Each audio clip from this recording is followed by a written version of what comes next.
Hello, my name is Shannon Rubin, and I will be presenting the controversial views of homosexuality in the Roman Catholic Church.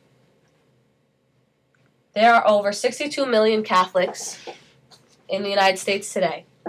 As a student of Catholicism, I have been brought up with the specific belief that have been taught to me by my parents and my clergy. In my initial ignorance, I, like most Catholics, have believed that the Roman Catholic Church condemned homosexuals. God created a man in his own likeness, and he also created women to be able to procreate with men. In the Bible, he said to go forth and multiply. The Bible, which is the Word of God, contains scriptures which give us our foundation and show up how to live a life worthy of salvation. As Christians, we are taught that we should love God and should love and respect for our friends and neighbors, no matter how different they are from us. The church views have been clarified, and I have learned that homosexuals should not be condemned for having these unnatural feelings. However, acting on these feelings is immoral and will not be tolerated according to the church. With the changes that have occurred in the world and with more rights for the same-sex couples, this is an issue that is very controversial. People around the world are more accepting of alternate lifestyles. I will be presenting 3 slides to this controversial issue. One might believe that issue is black or white, right or wrong, but in researching the topic, there is also a gray area that I will be discussing. I have created a chart representing the 3 slides to the issue as I see it. The first slide will be the church's view on homosexuality.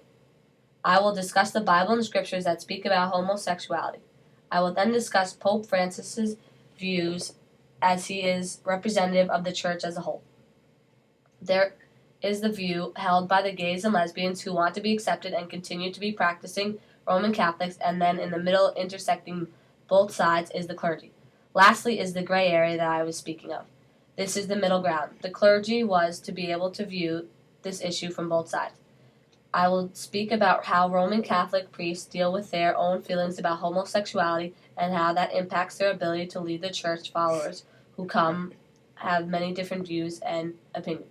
I believe that because they are responsible for delivering and upholding what the Bible teaches, but this may also present an issue due to the fact that many of them could be closet homosexuals. I will start the discussion with the views coming from the Bible and scriptures. According to the church, it is not the individual that should be condemned, but is the act itself that is immoral.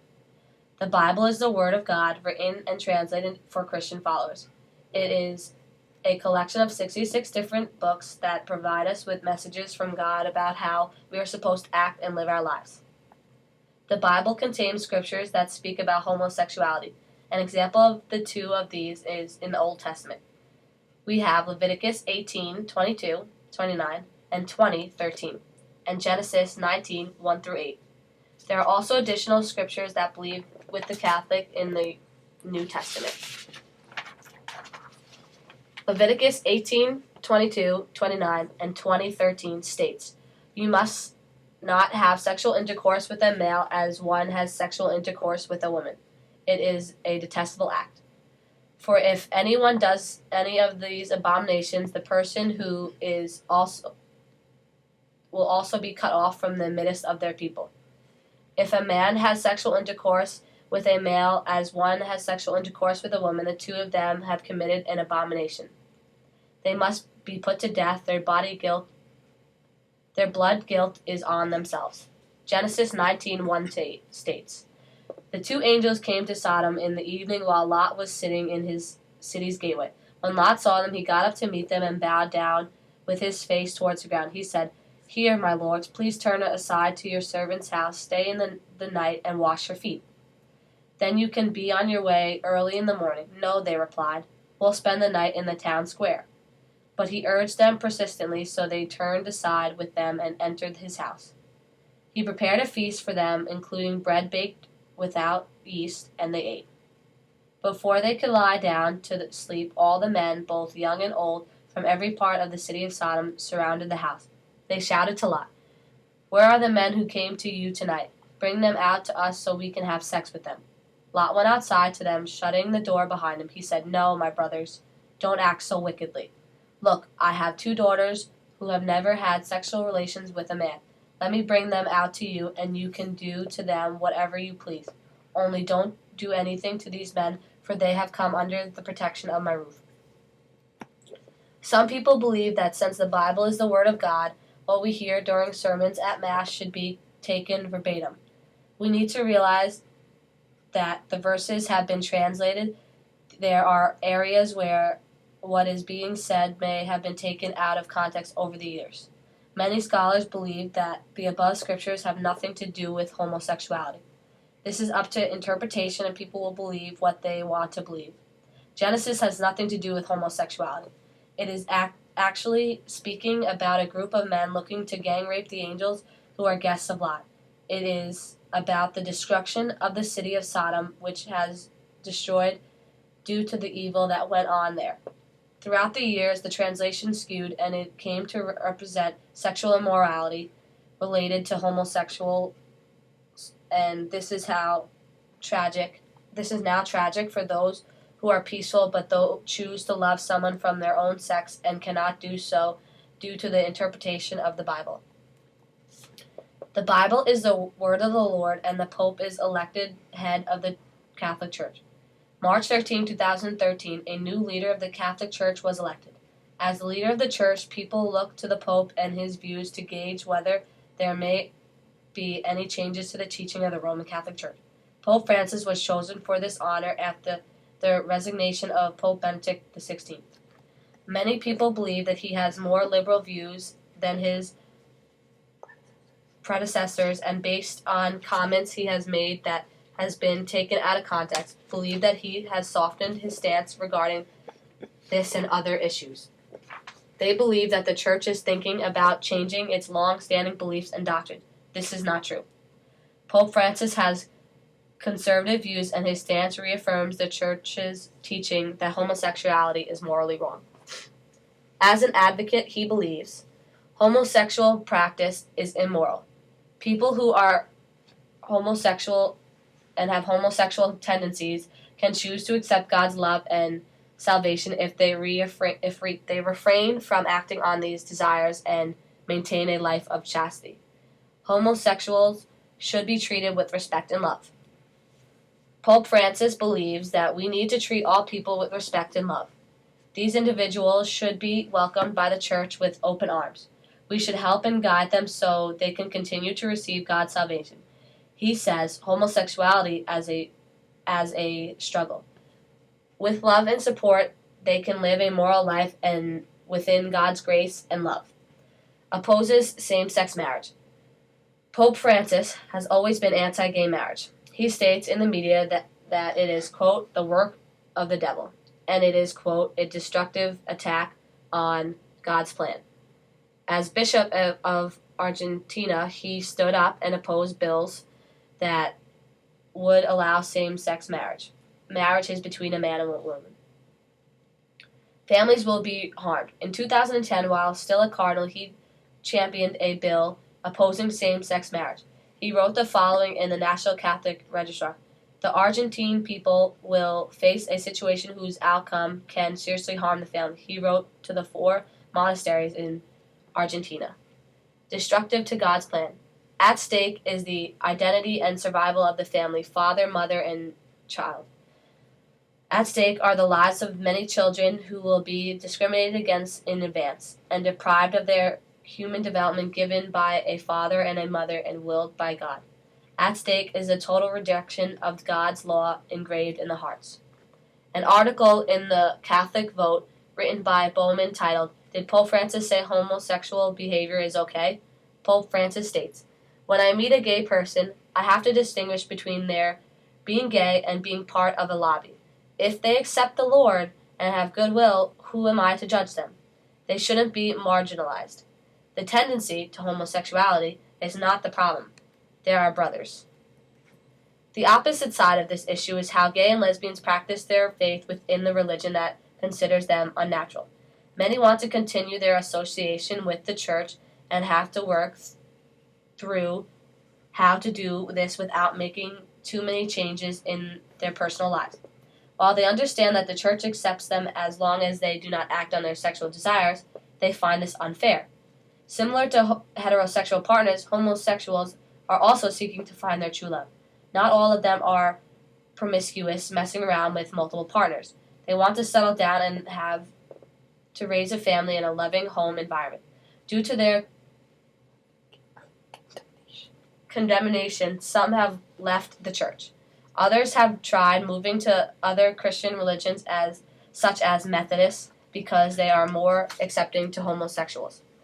It works for some, but others feel unfulfilled and come back to their Roman Catholic faith.